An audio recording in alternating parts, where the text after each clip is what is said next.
Hey comic book fans, your pal David here to give you guys your comic fix. Now, with this video, I'm going to be doing a new monthly series, where once a month I'm going to be looking at a book that's been canceled by DC Comics and figure out the reasons why that they were canceled. Was it because they were just a terrible comic? Or was it because the sales were just so low that DC couldn't handle it anymore?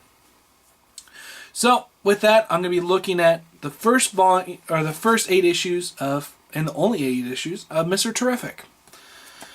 Now, before the whole relaunch of DC Comics, Mr. Terrific was seen always with the JSA. He was never had his own ongoing series, and this was the first time.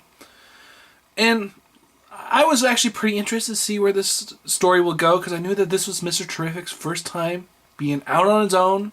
There's no JSA members all around him, and can he hold a book on his own? Well, obviously that didn't happen. He could not hold this book all by himself. Now, there's basically in the issues, there was 3 story arcs. The first story arc happened in 3 issues. In those 3 issues, we got the introduction of Brainstorm. Now, Brainstorm is just a traditional villain that you've seen hundreds of times before. And so with this, the first story arc, you got nothing special. But you did get the origin story. I thought the origin story was pretty cool.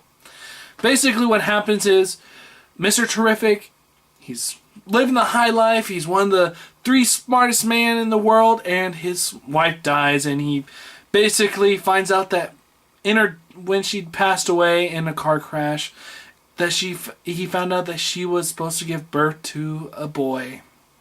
And he just breaks down. And later on you see him tinkering away in his lab, and one of his machines starts working, and he sees a face of a boy, and the boy tells him, "I'm your son, and keep on living, and good things will happen." So basically what he does, he dawns on Mr. Terrific.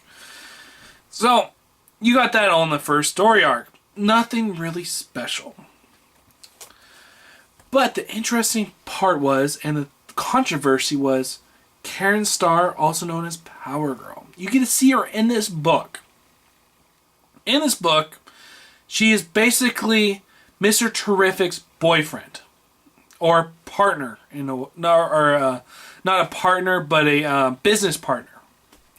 And a bunch of comic people were very upset about this. They were looking at this, they're like, wait, that's Karen Starr. Why isn't she Power Girl? Is the New 52 going to have Power Girl as Mr. Terrific's boyfriend?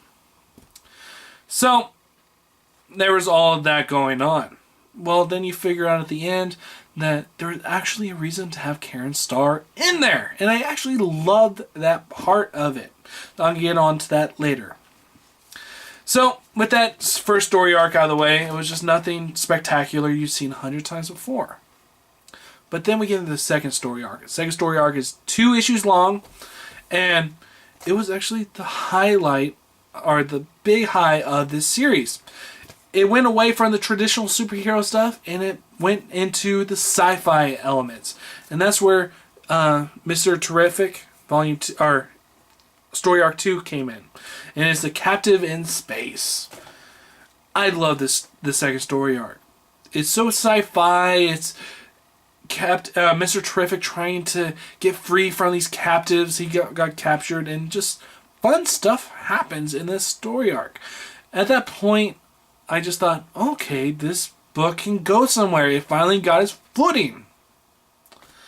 And then we finally get rid of that story arc, and then we go into the 6th, 7th, and 8th issues.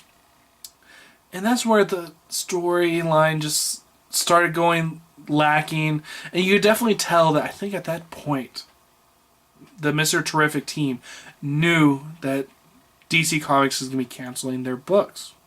And you can definitely tell that they went on a route to try to get 2 books, which is going to become a second wave, and get Mr. Terrific tied into those books somehow.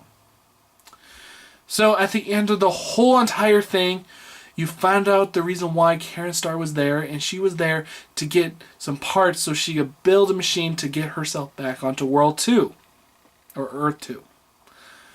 And then you see that at the end of Mr. Terrific, that Mr. Terrific gets warped into Earth 2. And so, in this whole book line, I think that DC Comics knew that it was going to fail the whole entire time. So they had this series to kind of tie in to Earth 2 and World's Finest and make those two books a richer experience and more tied together. So, with that, I do think that Mr. Terrific was destined to fail the whole entire time, that DC Comics knew that Mr. Terrific was not going to sell. So, what they did is they tried to tie this whole book line into its Earth 2 and World's Finest, and to set those two books up to do great things. So, with all that, that is what I thought about the whole Mr. Terrific story. And I was pretty glad to buy it. You know, it was some fun read, especially with the 4th and 5th issue. But I wish to see what the team would have done if they would have kept with the whole sci-fi element.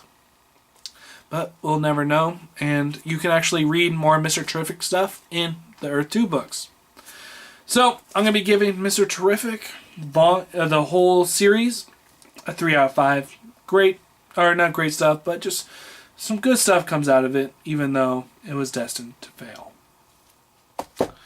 Well, my name's David. If you like stuff like this, I got a bunch more on my page. I got some reviews, I got some topics, I got my picks of the weeks. I got everything a comic book guy would like to hear about. So you guys know what to do. Subscribe up top, like on the bottom. My name's David, and I hope you guys enjoyed the fix.